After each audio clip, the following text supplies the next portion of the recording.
análisis de la actualidad local e internacional, de la mano de Oenir Sartú. Tiempo incierto en Bajo la Lupa. Oenir Sartú, ¿cómo le va, señor? Muy bien, buenos días. Acérquese al microfonito, no vuelva loco a la audiencia. Muérdalo. El coso este. Ahí va. El coso este. Es un coso de volumen. Tiene décadas usted haciendo radio. Problema de volumen, el coso este. El coso de volumen es el que me... El aparatejo el que me genera este coso que no que es el coso del cosito. ¿Cómo le va? Muy bien, muy bien. Bueno, me alegro. Bueno, hoy vengo a hablar de un connotado político del Partido Nacional. Ah, la mierda. Más concretamente, exintendente de Cerro Largo. El señor con las botas. El senador Sergio Botana. No, en realidad estoy mareando nomás para hablar, sí, de un tema muy interesante que él planteó. A ver. En el marco de esta discusión sobre la seguridad social y todo, él planteó una iniciativa que me parece medular. Es decir, para decirla fácil, él plantea algo así como el impuesto a los robots o la aportación por los robots. La idea es, bueno, si el trabajo es sustituido por mecanismos de tecnológicos, sí. Bueno, lo lógico es que esa incorporación de tecnología pague un impuesto que se destina a la seguridad social. Y me parece una idea clave, ¿no? Pero realmente clave. A ver, no esta idea, sino el problema al cual esta idea se refiere. Acá el asunto es el siguiente. Es medio rebusqueta también, ¿no? Medio... ¿Por qué rebuscado? No, es de una procedencia inobjetable.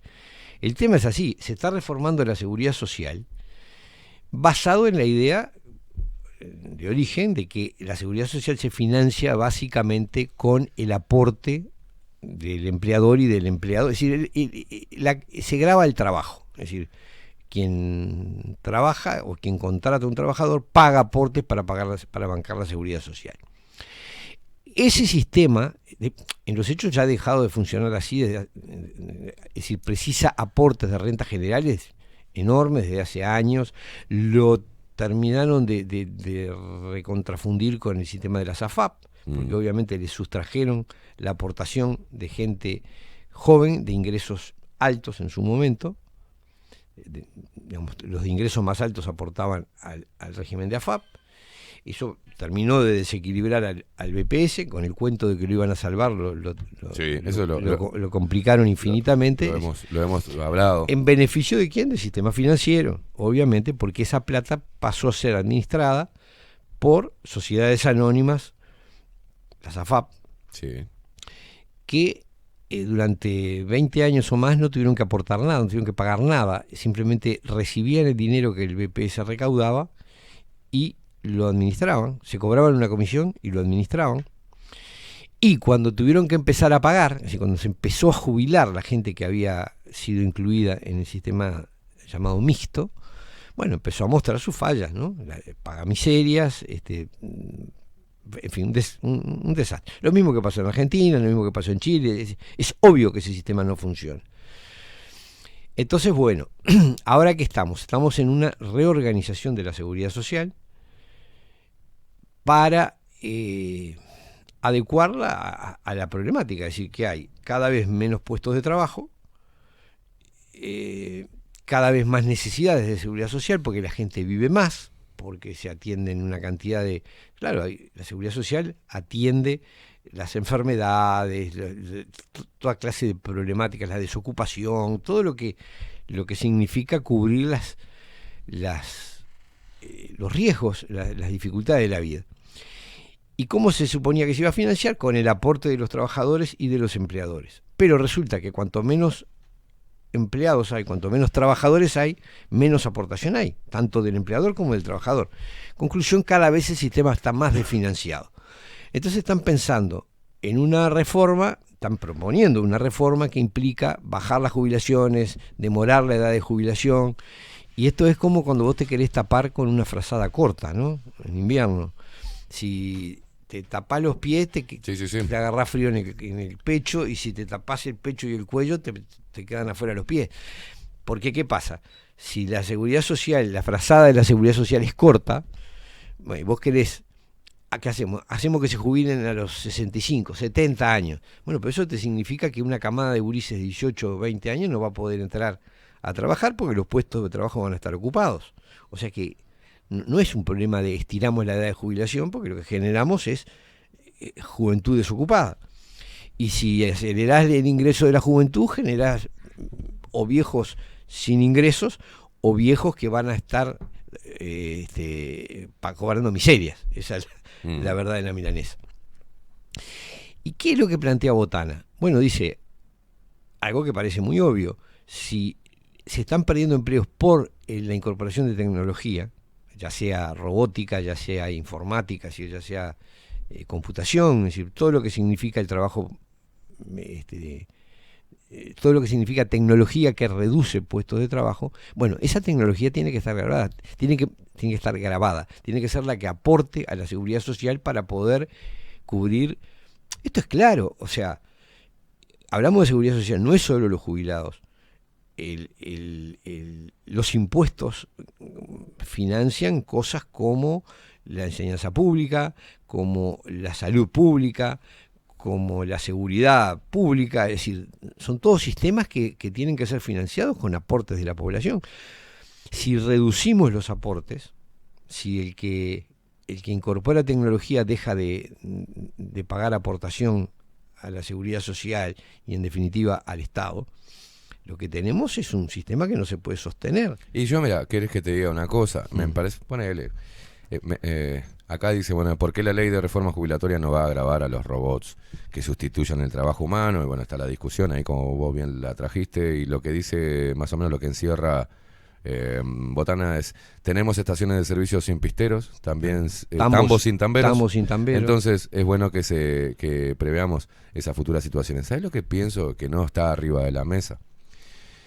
Por ejemplo, el peso que tiene el Estado, la cantidad de puestos y de guita que se va, la cantidad de dinero público que es destinado para propaganda política. Estamos hablando de millones y millones de dólares que se van en lo que le graban a las personas por trabajar, ¿no? Yo creo que más allá de grabar un robot y seguir hablando de grabar, teníamos que estar hablando de una reforma del Estado y un achique del Estado y una inversión más en oportunidades de trabajo orientadas a esa camada que va a quedar por fuera. Ahora, Tato, es otro problema. Sí, pero que vos es lo el medular, ¿no? El medular es de dónde va a venir la plata para financiar los sistemas públicos, porque está bien, hay que eliminar burocracia, habría que pensar todo eso es cierto, pero hay cosas que no se... A ver, ningún privado va a bancar el sistema, la salud pública, ni la enseñanza pública.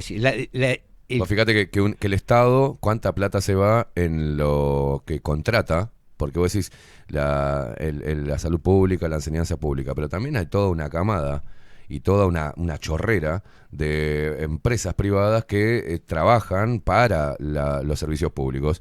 Y eso se genera un sobrecosto, porque venderle al Estado tus servicios es muy beneficioso. Demora en pagar, pero puede cobrarle un 300%. Entonces, creo que más allá de grabar a unos robots, que en Uruguay, a los robots que van a suplantar a los humanos, yo creo que hay que ir por otro lado. Pero no la simplifiquemos. Son dos cosas. No, al revés. Son dos cosas. No la simplificamos así. Son dos cosas distintas. Una cosa es que vos administres bien los recursos y otra cosa es que te quedes sin recursos. Es decir, o que administres mal los recursos y otra cosa es que te quedes sin recursos. Esto no es grabar los robots, es una expresión pintoresca, pero no es la clave. La clave es la incorporación de tecnología. ¿Y por qué digo que esto es clave? Porque administres bien o mal, vamos hacia un mundo en que es más, yo creo que hay un concepto clave de todo lo que estamos viviendo en el mundo, que es el concepto de renta tecnológica. Es decir, el mundo se está reorganizando de la forma en que se está reorganizando, es decir, reduciendo el consumo, liquidando a los estados, liquidando la democracia, recortando las libertades, haciendo pelota la enseñanza.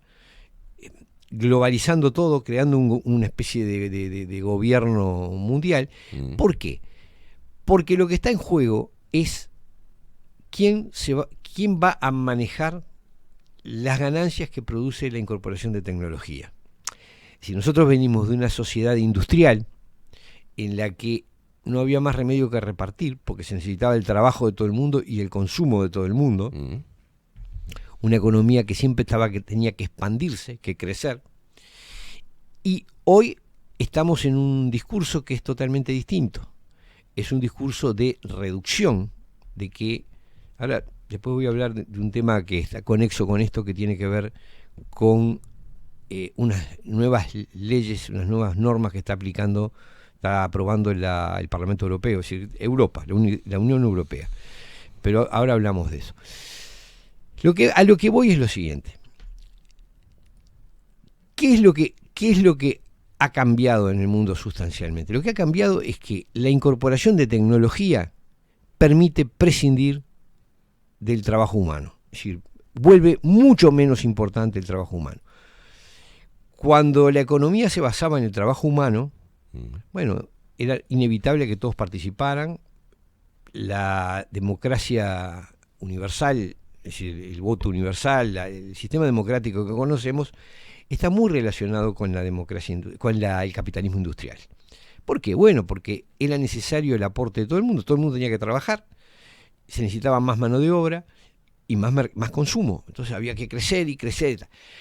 ¿Qué es lo que cambió? Bueno, que de repente quienes manejan la riqueza han resuelto que los recursos naturales no dan para todo el mundo, que no se puede seguir creciendo, no se puede seguir gastando energía ni consumiendo recursos naturales indefinidamente porque no da. Será verdad, será mentira, pero esa es la idea que está predominando, el mundo se está organizando sobre la base de que hay que achicar. ¿Ah? Es todo lo contrario de lo que se nos decía durante el auge del capitalismo industrial. Era, consuma, gaste más, vamos a bajar los precios, van a poder consumir más, van a poder comprar autos, van a poder comprar... Bueno, hoy te dicen todo lo contrario, no contamines el ambiente, no gastes energía, no salgas, cuántas veces usás el auto. No tendrás nada y serás feliz. No tendrás nada y serás feliz, es eso, ¿no? Es un modelo de decrecimiento, de achicamiento, y eso lleva a cosas terribles, ¿no? Porque lleva a que quienes realmente manejan la riqueza del mundo vean a la gente como innecesaria. 8.000 millones de personas son innecesarios, no se necesita tanta gente. Lo ha dicho Harari, por donde se quiera oír. ¿Para qué necesitamos a la gente? Entonces, ¿cuál es la realidad? Bueno, que el sistema del mundo se está organizando sobre la base de que no seamos tan importantes. No somos importantes para producir. ¿Por qué? Porque somos sustituibles por tecnología. Y por tanto no somos influyentes en materia política ni en ninguna materia. Es decir, no podemos tener tanto libertinaje como de opinar lo que queramos, ir a donde queramos, gastar lo que queramos. Es imposible reducir el consumo de la población y a la población por medios democráticos. Vos no le podés decir a la gente, claro, escúchame, creo que tenés que... ¿Te animás a no tener más pibes? Ahí está, no tengas más hijos, no tengas auto, no viajes, no hagas esto, no... trabaja menos y gana menos. Eso no lo va a votar nadie. O sea, eso no se puede presentar como un proyecto democrático. Hay que hacerlo por otra vía. Y es lo que están haciendo. Lo están haciendo por la vía del miedo, de la pandemia, de las guerras, del costo de la energía, de las crisis monetarias, y nos están llevando a las amenazas climáticas, nos están llevando a un estado de miedo en el que estemos dispuestos a admitir una reorganización que nos sacrifica, ¿tá? Que nos sacrifica como seres humanos. Esto es, que nos reduzcamos, que tengamos menos hijos, que practiquemos la eutanasia, que miremos al otro sexo con rencor, que nos sintamos propensos a sentir otra identidad sexual que termina en que no tenés hijos. Bueno, todo, es decir, es infinita la cantidad de vías por las cuales nos están llevando a ser menos, a reducirnos en número. La enfermedad, la peste, el rechazo entre los sexos, todas esas cosas. la eutanasia, todo lleva a que achiquemos, hay que reducir la población. Algunos responsables de organismos internacionales nos han definido como comedores inútiles, o sea, gente que come sin ser útil, que consume sin ser útil a la población. Sobre esa lógica se está reorganizando el mundo. Hay que tenerlo claro. La idea no es vamos a crecer y tengamos más hijos y va a haber más mercado y va a haber. No, la idea es hay que reducir porque los recursos no dan. En ese contexto, la tecnología es clave, porque mientras se necesitaba que la gente trabajara física y mentalmente, bueno, no había más remedio que repartir la chaucha, porque bueno, precisabas la mano de obra. Ahora no es así. Ahora pongo un ejemplo que siempre lo veo. Toda la gente que se gana la vida conduciendo, ómnibus, taxis, Uber, camiones, no sé cuánto, no es necesaria. En realidad, la tecnología para que no manejen más ya está. No está aplicándose por razones políticas, porque no han sido aprobadas, porque el impacto que eso traería sería brutal, pero la tecnología está. Lo mismo en la mayor parte de las tareas administrativas, prácticamente. Sí. Bueno, ni que hablemos el comercio, ¿no?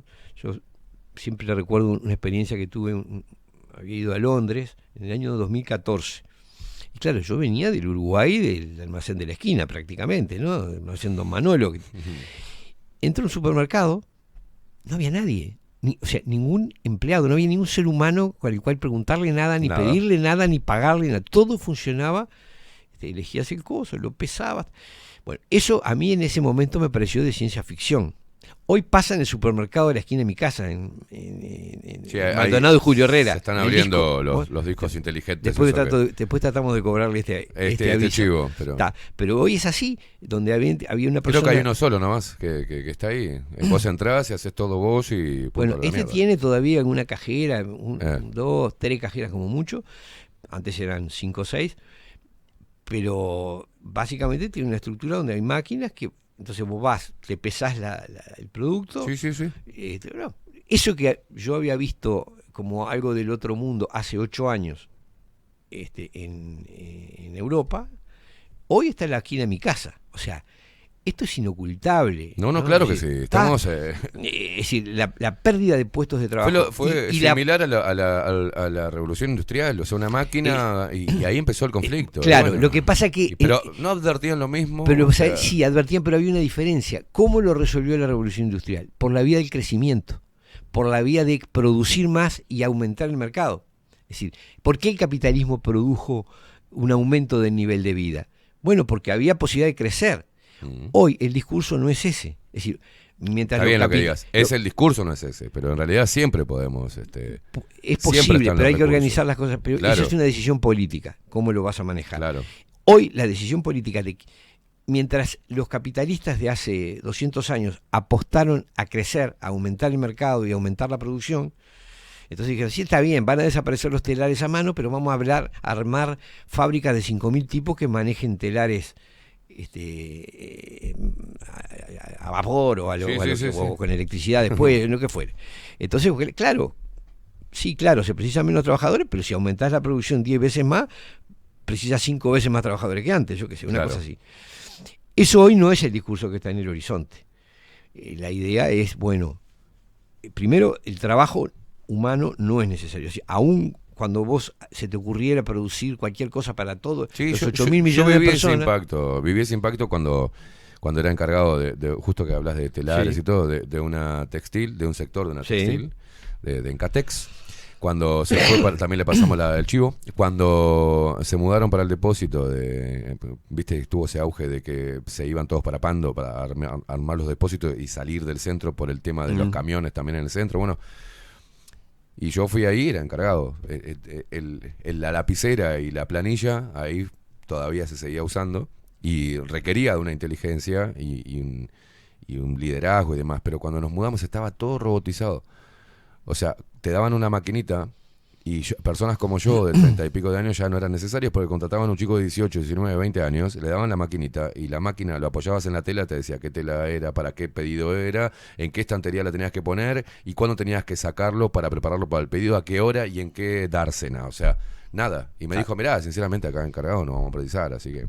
Ahí está. Si querés la maquinita, es toma, eso. usala. Y hoy ya después tenés la máquina que te coloca las cosas en Sí, el sí, lugar, sí, que claro. tampoco van a ser necesarios los brazos que... No, ya había los montacargas. Bueno, ya tenía. Nosotros Bueno, sacábamos cosas a hombro y se acabó. ya está. Bueno, eso para mí es la clave de esto, y yo les pido que se graben una expresión porque es renta tecnológica.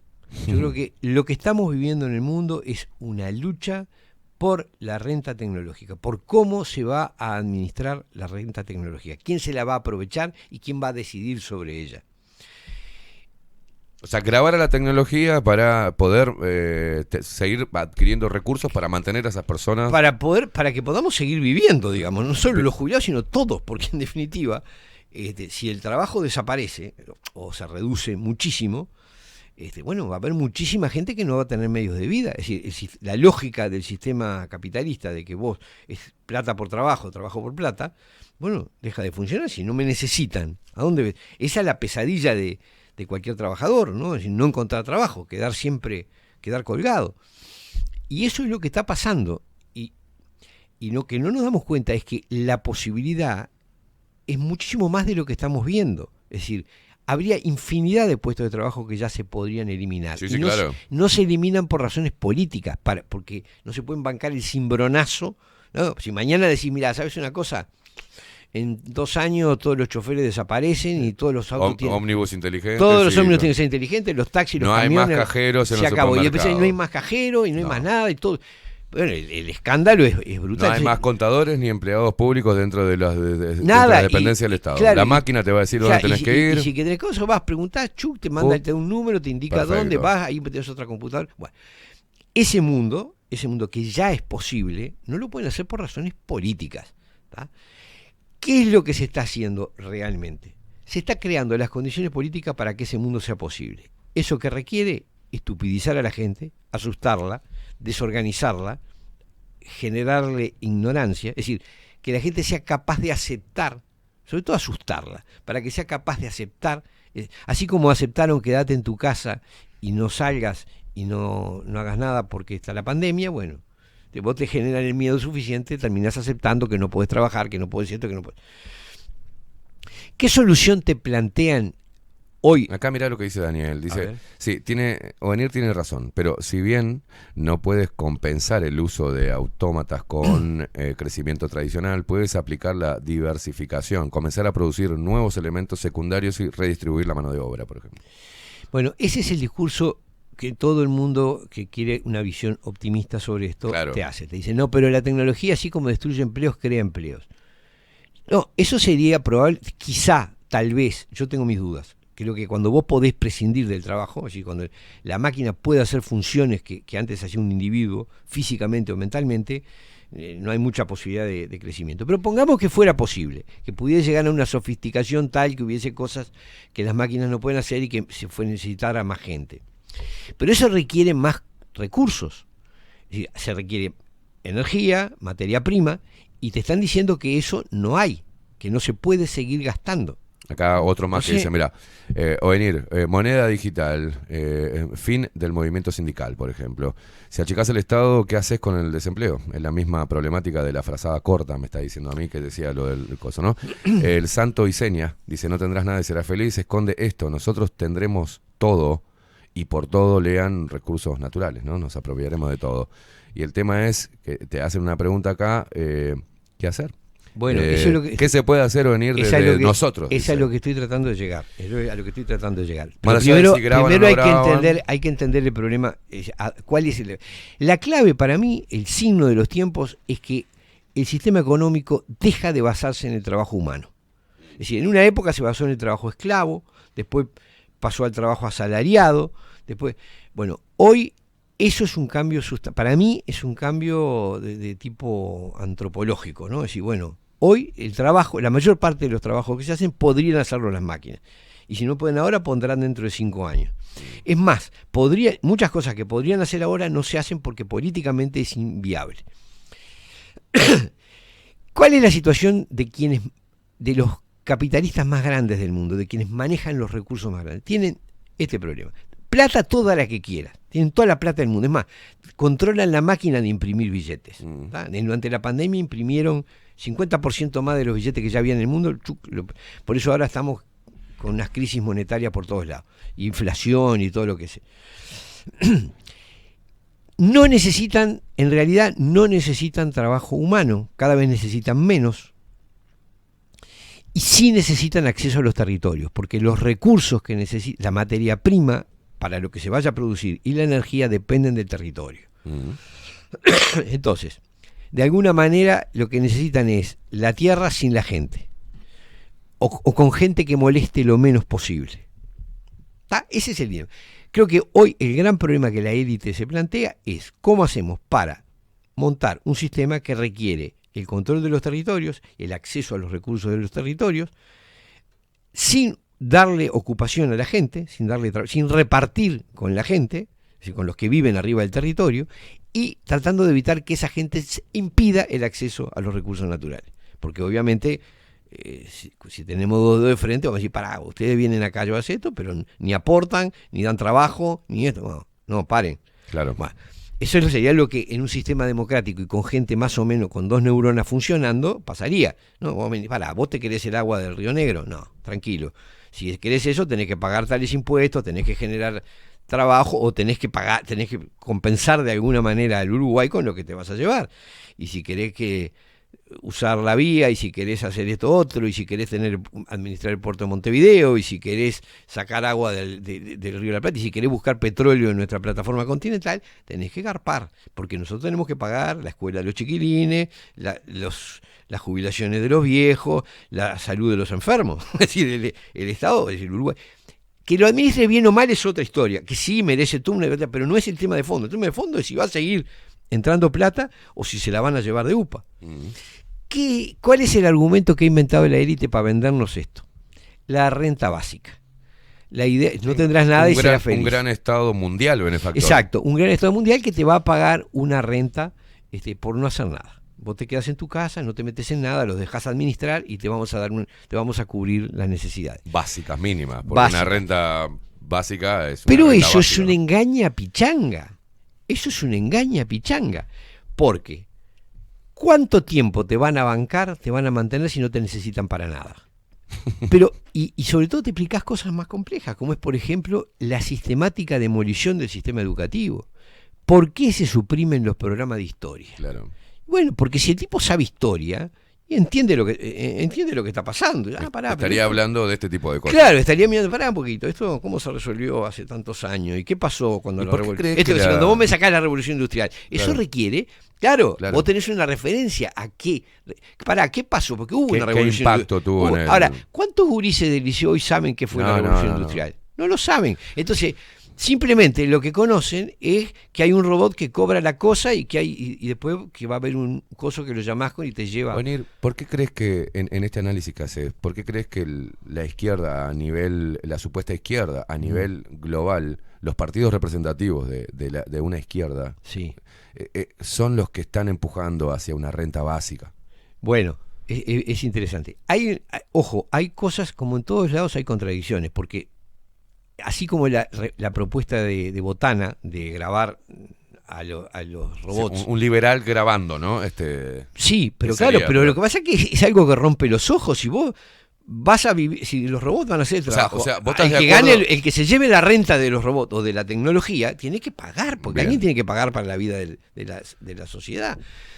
Antes lo hacían los trabajadores y los empresarios. Bueno, si ahora van a hacer una posición que se va de bruces contra digamos, contra la base ideológica del liberalismo, ¿no? Bueno, rápidamente le salió Alfie al cruce claro. a decirle, y la rechazaron, la iniciativa de Botana, la rechazaron. Y el argumento de Alfie fue que eso era grabar el progreso. Claro. Así que si vos le cobrabas impuestos al que incorporaba tecnología, estabas grabando el progreso. Sí, el ABC del liberalismo. Maravilloso. Sí, claro, pero si van a vivir del progreso tecnológico, hay que grabar el progreso tecnológico. Cuando se vivía del trabajo, se grababa el trabajo. Es así de sencillo. Pero digo, ¿cuál es la fórmula que nos plantea la élite para vendernos esto? Bueno, te vamos a dar una renta. ¿Qué quiere decir eso? Dejarlo en nuestras manos, dejanos libre acceso Claro. a los recursos, no me reclames, no vas a tener actividad sindical, porque vamos a tener claros, si el trabajo físico físico y en presencial, digamos, sin ese trabajo, desaparece también el sindicalismo. Claro. Porque si vos trabajás desde tu computadora en tu casa, No precisás a nadie. para el laburo que te quede, no tenés vínculo con otro, no tenés forma de actuar solidariamente. Y eso Y de negociar absolutamente nada. Y de negociar nada, está claro. Entonces, entre que van el primer paro, segundo paro, tercer paro, ponen todo máquina y váyanse a la mierda. Chau, y es así. Esto, vamos a según claro, el rubro, ¿no? Pero la pandemia generó un gran salto adelante. Sí, claro, posibilitó virtualizar un montón de tareas. Hay muchas personas en Uruguay que están felices de trabajar desde su casa. Sí. No se trasladan. Ya es un boleto menos, es menos consumo de combustible, es menos auto, es menos... Está claro. El problema es hasta cuándo, porque después llega un momento que hay un programa que hace lo que vos hacés. ¿Vos qué haces? ¿Pasás datos de un lado al otro? Hay un programa que lo hace. ¿Qué haces? ¿Clasificar no sé qué? No, hay programa que lo hace. Es decir, va a ser muy fácil... como los que siguen estudiando para contador, ¿no?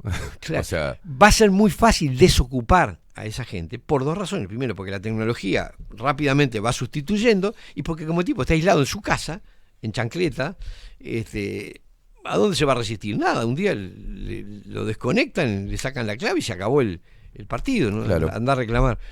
Bueno, y además, como muchos de esos empleos los dan empresas multinacionales que no se sabe dónde diablo están paradas, no sé ni a dónde vas a ir a reclamar el despido, ¿no? Porque yo que sé, capaz que si vos trabajás acá, operás desde acá y el tipo no se sabe dónde, tiene domicilio fiscal en no sé dónde y en realidad una fábrica en no sé qué otro lugar y no está en ningún lado.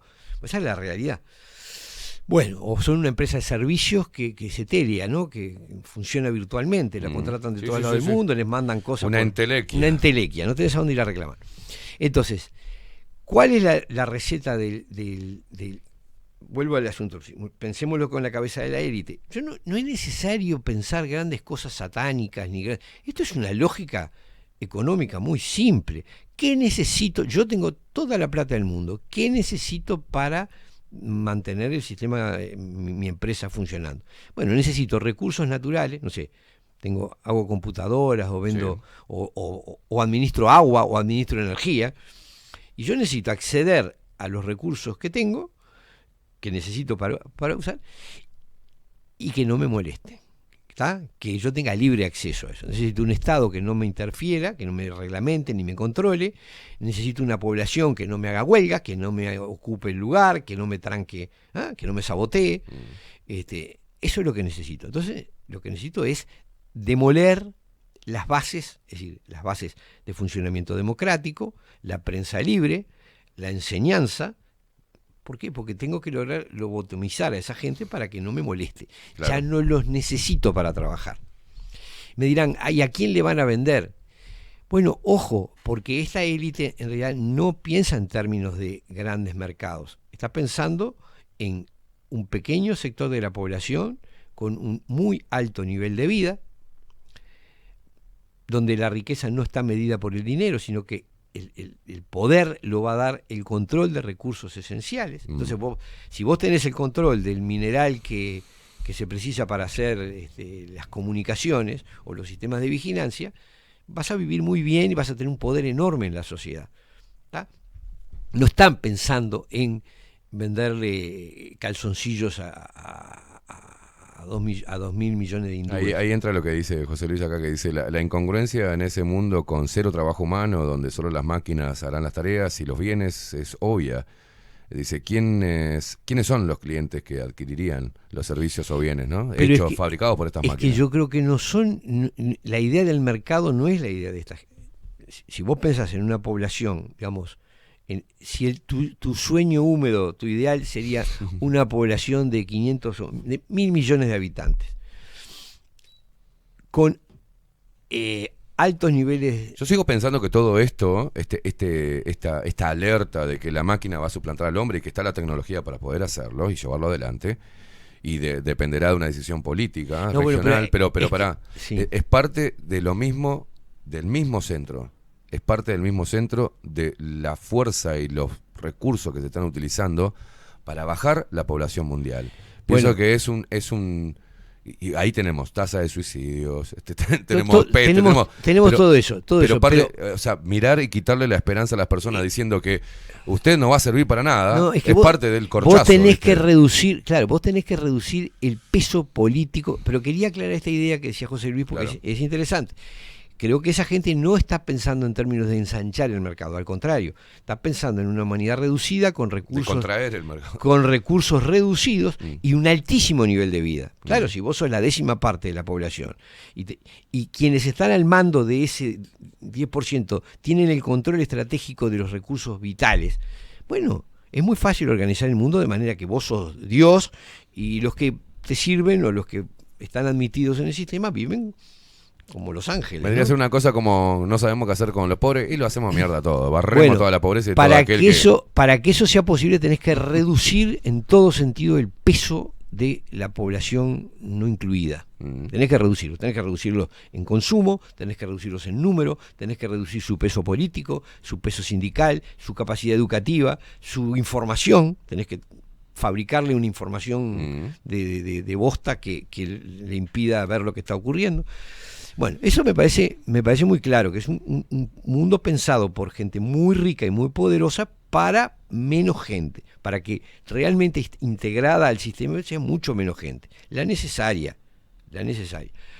Sí, creo que su plan no es extinguir a la humanidad, llevémoslo a que podamos optimizar el uso de los recursos, que haya abundancia realmente para todos, pero todos no es todos, es los todos que... Hay una parte de la población mundial que va a desaparecer. Que está sobrando, esa es la idea. Es la que quieren desaparecer. No sé si la pueden desaparecer, pero sí la consideran supernumeraria, innecesaria y que se reduzca, que se banquen como puedan, que se manejen como puedan. Ese es el mensaje que está claro que se está dando. Ahora, la pregunta es, ¿qué hacer frente a eso?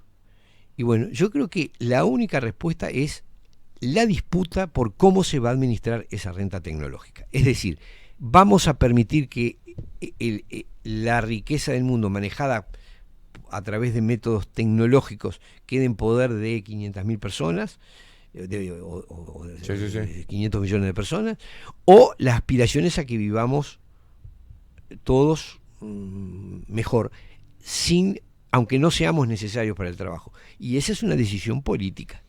O también el impacto que puede, vas a tener, el hecho de grabar la tecnología va a ahuyentar inversiones tecnológicas en el Uruguay y van a atentar contra el desarrollo, ¿no? Es lo que puede llegar a decir Alfie, por ejemplo. El tema es si eso pasa. Si eso pasa, sí. ¿Cuán bueno puede ser para la gente que habita en este país, por ejemplo? Bueno, yo me pregunto, si te vas, seguimos entonces con el mecanismo antiguo o seguimos trabajando y seguimos generando mercado interno, seguimos generando lo que trabajo. pasa es que no tenés más remedio que pensar en una forma de producción, en explotar vos los recursos naturales que viene a explotar el otro. A ver, ¿qué pasa? Viene Catoen y le regalamos el puerto de Montevideo. ¿Y qué pasa? ¿Es que no podemos administrar el puerto de Montevideo? Claro que podemos recibir la renta de lo que deja el puerto, pero lo estamos regalando a Catoen. ¿Por qué? Porque nos vendieron la idea de que sin capital privado eso no se puede hacer. No es verdad. Se reduce a administrar bien, y esa es una decisión política, ¿cómo lo administrás? Claro. Lo mismo, no podemos poner nosotros una planta de celulosa, y con mucho cuidado de no contaminar para poder exportar con mano de obra local. Pero a ver, si vamos a invertir el doble prácticamente que UPM, más del doble que UPM, claro que podríamos hacerlo nosotros. El tema es que te vende la idea de que si no viene UPM no lo puedes hacer. Y hace más de 50 años que están el Banco Mundial decidido a que viniera UPM. Una de las patas de una solución sería empezar a generar mano de obra local y exportar bienes en base al usufructo de los recursos naturales que tenemos en o en región. todo caso tecnología, porque no es porque ese es el otro tema. Esto no se trata de decir, bueno, vamos a volver al arado y al hacha de piedra. No, el tema es quién administra la tecnología y a dónde va la renta de esa tecnología. Claro. Es decir, si podemos hacer la vía, la ruta, no sé qué, en realidad podríamos producir celulosa. Exacto. Tranquilamente.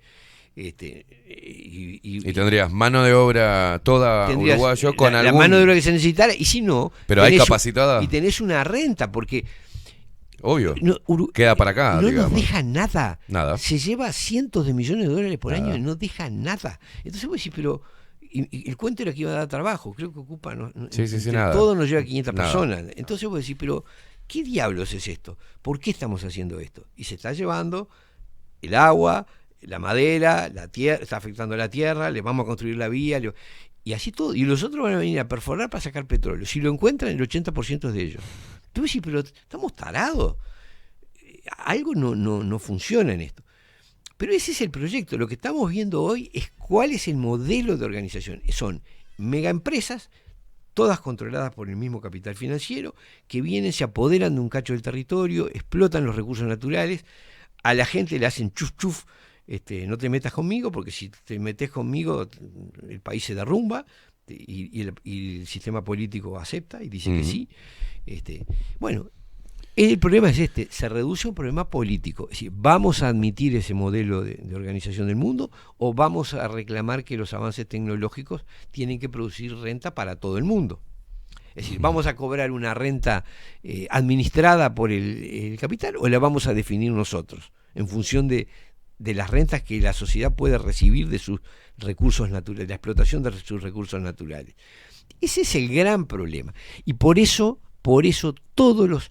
Aparte de reducir la vida en todo lo posible y los nacimientos en todo lo posible, el otro gran objetivo de la élite es liquidar la educación, liquidar en un doble sentido. Una es la educación formal y otro la información, lo que recibís de información. Es decir, están liquidando el sistema educativo y la prensa libre, ¿no? Es decir, entonces tenés tipos que no saben dónde están parados, que son incapaces de saber los procesos históricos, incapaces de hacer un cálculo matemático, si le decís, mirá, se llevan $1.000 millones, no tengo idea qué es, porque no sé lo que sale, a gata sé lo que sale un paquete de galleta en la esquina, pero no tengo idea de qué son $1.000 millones, ni qué se compra con eso. Sí. Eso está pasando, ¿eh? Sí, sí. Hay gente que vos le hablas de cifras de millones de dólares, no sabe, no tiene idea cuántos refuerzos se puede comprar con esa plata, ¿no? Eso es una debacle del sistema educativo. Y después le producís una información de cuarta, es decir, donde lo importante es la novia del jugador de fútbol. Es un momento complejo. El análisis hoy es puntual lo que haces, y yo sé que tenés un análisis más amplio. Sí. Lo tenemos, de hecho, y hay muchas patas que forman parte de un gran bicho. Pero esto es medular. Bueno. Sin el mecanismo, o sea, hay que despojarse de lo que es los liberales, la palabra impuesto le tiene que dejar de dar urticaria. Pero yo no lo llames, llámelo como quieras. Yo lo que te digo es... No, grabar es un impuesto. Sí, si lo grabás sí, pero si vos decís, bueno, lo voy a explotar yo. Bueno, eso es otra cosa. Pero es que es lo mismo. El problema es, tenés gente que está viniendo, empresas que están viniendo a llevarse gratis recursos vitales y no quieren aportar. Y ahora, antes te decían van a dar trabajo, ahora ni siquiera van a dar trabajo porque van a venir con como hicieron con UPM. Claro, con herramientas, con máquinas, con cosas que sustituyen el trabajo. Cada vez van a necesitar menos. Entonces vos decís, ¿cuál es esto? Así no puede ser. ¿Quién puede intervenir ahí? Y es la sociedad uruguaya la que tiene que intervenir. ¿Cómo? Políticamente. Tiene que tomar decisiones sobre su territorio. Bueno, eso es lo que nos está faltando. Es decir, mientras la gente crea que eso es progreso. Por lo menos enlentecer el proceso de un progreso inevitable, entre comillas, ¿no? Pero yo no hablo de enlentecer. Al contrario, está bien el progreso. El problema es para dónde va la plata. No. O sea, a lo que voy, digo, yo no estoy diciendo... Como vos decías... Sáquenla. Hoy está la tecnología para eliminar muchos puestos de trabajo. Yo no digo... A ver, yo no quiero Hagámoslo que haya... con dignidad. No creo que haya necesidad de que haya cientos de tipos picando piedra con un pico. No es necesario. Hay máquinas que vienen y lo hacen. El problema es qué hacemos con la renta de ese picado de piedra. Es decir... ¿Quién usa la renta de la máquina? ¿El fondo de inversión que controla la empresa que administra la máquina o nosotros, que somos los dueños de la piedra? No, nosotros tenemos que hacer. Es decir, yo creo que el Estado se está quedando sin recaudación, por eso graba y no graba lo que tiene que grabar y graba a la parte media, graba el trabajo. Ese es el punto de Botán, ese es el punto de lo que plantea Botán. Y la respuesta al revés, ¿no? y el debate está muy claro, es lo que plantea Alfie, es la otra pata. Es decir, curiosamente, dentro del mismo equipo de gobierno tenés las dos posiciones. Y el PIT-CNT también terció con posiciones similares a las de Botana. Ha hecho planteos sobre el problema de que si la tecnología elimina puestos de trabajo, de alguna manera tiene que compensar de alguna forma. ¿Y qué le dice Alfie? O sea, dentro de las posiciones hay como pequeñas encontronazos de posiciones. Claro. Vos tenés de repente el sistema político plantea, en el caso del Frente Amplio, porque de repente el Frente Amplio no advierte problema y sigue, dale, porque está de alguna manera imbuido de esa ideología de élite, ¿no? De que el progreso es que lo administra. El problema acá no es el progreso o no progreso, es quién administra el progreso y quién se lleva la renta de la tecnología, del progreso. Claro. Bueno, si lo van a llevar inversores que vienen, se apoderan de los recursos y no pagan nada, bueno, somos los reyes de los estúpidos. Sí, claro que sí. Porque de la tecnología de nada les sirve si no tienen los recursos para usarla. Vos podés tener una máquina maravillosa para cosechar no sé qué, pero si no tenés tierra donde plantarla, no existís. Entonces, y ahora quiero cerrar nomás agregando a esto una cosa que pasó. Hay un artículo muy interesante de Eduardo Blasina, salió hace una semana, que plantea un tema. La Unión Europea aprobó, o está negociando en realidad, mecanismos de cobrar aranceles por la emisión de carbono, de dióxido de carbono, de todos los productos que se compren en la Unión Europea. Eso es incluido lo que venga de cualquier lado, ¿no? Eso significa que la Unión Europea va a empezar a fiscalizar cuánto consumo, cuánta emisión de carbono producís para hacer lo que vos le vendés. Claro.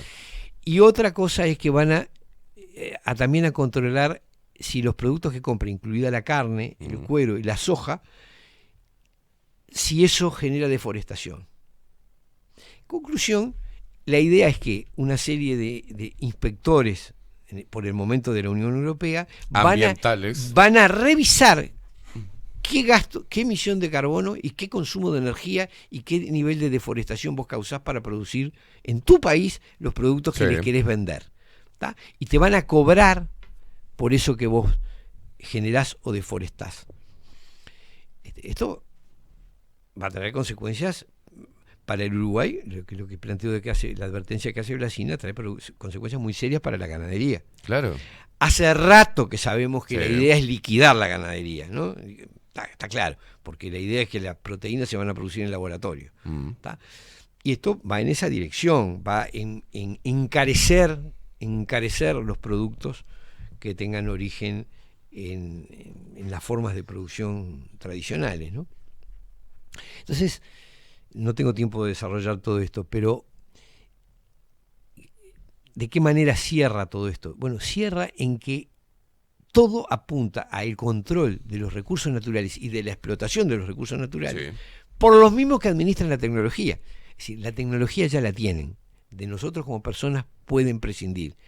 Lo que necesitan y están peleando denodadamente es el control de los recursos naturales, sin que la población les interfiera. ¿Tá? Esto de poner a la Unión Europea de fiscalizadora de las políticas de producción es un paso en ese sentido.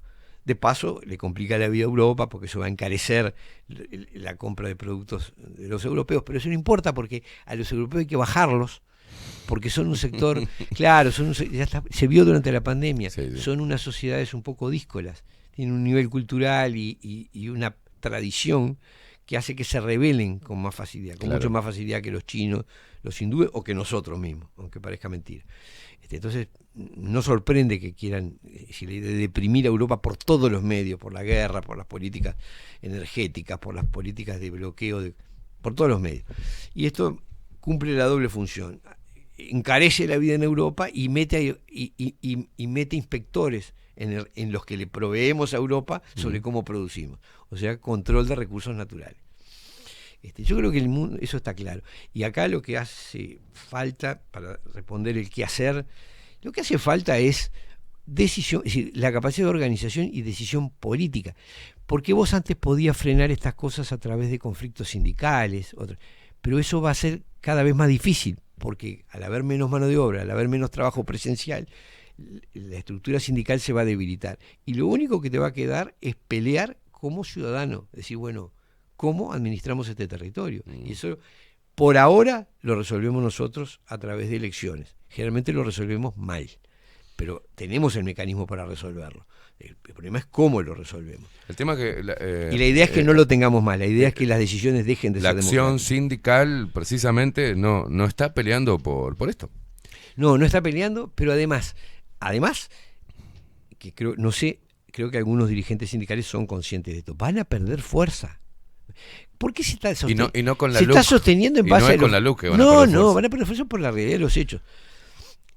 Hoy en gran medida se sostiene porque están sindicalizados los funcionarios públicos. Sí, claro. Porque si dependiéramos de la mano del empleo privado, el Y bueno, sindicalismo sería debilísimo. No, claro. No hay más fábricas, no hay más nada.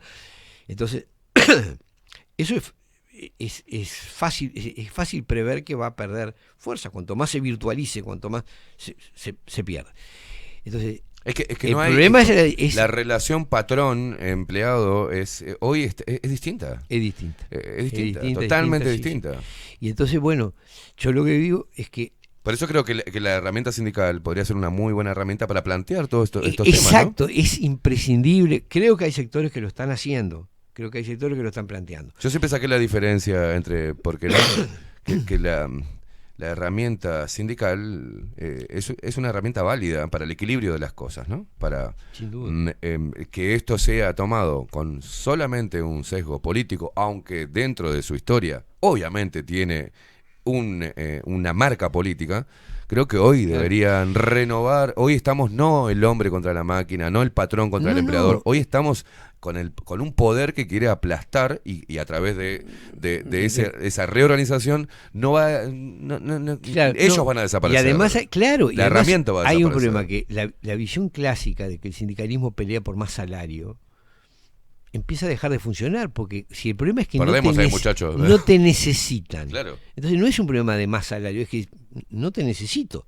Entonces vos tenés que, es decir, el sindicalismo me parece que no va a tener más remedio que plantearse el debate sobre esta forma. Todos no vamos a tener más remedio en los partidos políticos. Vimos al sindicalismo apoyar el tema de UPM, vimos una parte fuerte del sindicalismo de la construcción apoyando esto porque era trabajo. Sí. Ninguna de las mesas de negociación estuvo puesto esto, ni en ninguno de los discursos políticos del PIT-CNT estuvo esto, sino que volvemos a algo anacrónico, volvemos a las clases, volvemos al salario, volvemos al consejo. El concepto es salarial y le vendieron la idea de mano de obra, pero la mano de obra, se termina la obra y se acabó la mano de obra, y después no te pagan nada porque están exonerados de todo impuesto y porque sacan por zona franca y porque cada vez van a usar menos empleo, van a necesitar menos empleo, en fin, por un millón de razones es un negocio ruinoso, y el PIT-CNT lo aceptó porque está pensando en términos de conservar el empleo.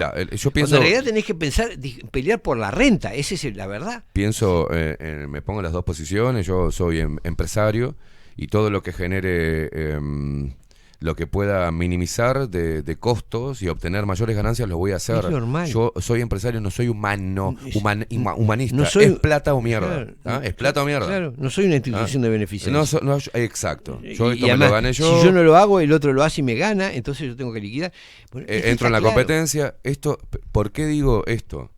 Porque no se puede demonizar a un sector. No se puede demonizar, pero necesitamos del otro sector, pero tiene que haber un equilibrio. ¿Por qué? Por esto mismo, para eso mismo, mantener un equilibrio de impacto negativo y positivo, que sigamos camino conforme al crecimiento y al cambio tecnológico, pero sin perder, sin que el impacto dé tan lleno en la economía interna de un país, ¿no? Porque los políticos van a estar siempre ahí. Yo creo que el conflicto ahora, laboral, va a cambiar en el sentido de que el conflicto ya no va a ser tanto entre el empleador y sus empleados, sino entre no el empleador, sino el empresario y la sociedad, que tiene que ver cómo logra que esa actividad que hace, usando recursos naturales del país, le permita a la sociedad vivir. Ese es un debate político nuevo, digamos. No nuevo, siempre hubo un peso de las empresas teniendo que cubrirse y el trabajo teniendo que cubrir ciertas necesidades sociales. Pero ahora se vuelve esencial, porque al desaparecer la pata del empleo, que era una forma de distribuir la plata, porque era así, o sea, vos necesitabas tantos empleados, había un montón de familias que vivían de tu actividad. Si yo ahora hago todo con computadoras y robots, no ocupo a nadie. Yo creo que en un momento también, de los que hacer es tener este tipo de charlas. Yo estoy viendo que se están juntando 2, 3, 4, 5 personas, intentando ver qué recursos tienen como para generar un emprendimiento, porque saben que se viene la debacle. Las personas ya están viendo cuáles son los rubros que pueden seguir en el tiempo generando, ¿tá? Y a través de ellos poder subsistir y ganar su dinero. Y hay otros que están desesperadamente viendo que no tienen cómo, dónde, cuándo, están perdidos, hay dos posiciones, pero veo que una de las cosas es que se están juntando 1, 2, 3, 4, hacer una especie de comunidad de emprendimiento para generar algo. Bueno, ¿hacia dónde va? La gente que tiene poder adquisitivo está en búsqueda de la naturaleza, y bueno, ver qué podemos hacer para hacer o un paradorcito o generar cosas de descanso. La gente está innovando, está pasando eso, Daniel. La gente está no viendo todo tan apocalíptico, ¿viste? Está viendo, no digo que sea apocalíptico, digo que en los grandes números, hay que reinventarse necesariamente hoy. Está bien, sí, pero a ver, ¿cuántos establecimientos de descanso podés tener? O sea, estamos hablando. Te dije un ejemplo, como hay 10.000 ya sé, pero te quiero decir que la realidad es que nunca en la historia todos los seres humanos han sido capaces de emprender y de hacer. Pero sí de reinventarse. La capacidad de reinventarse ha existido siempre, ¿viste? La idea del trabajo asalariado es la que está en crisis. Y muchísima gente vivía en esa forma. Es decir, vivía de un trabajo en que otro invertía u otro pensaba y arriesgaba. Y bueno, yo le cumplía tareas. Eso empieza a estar en crisis.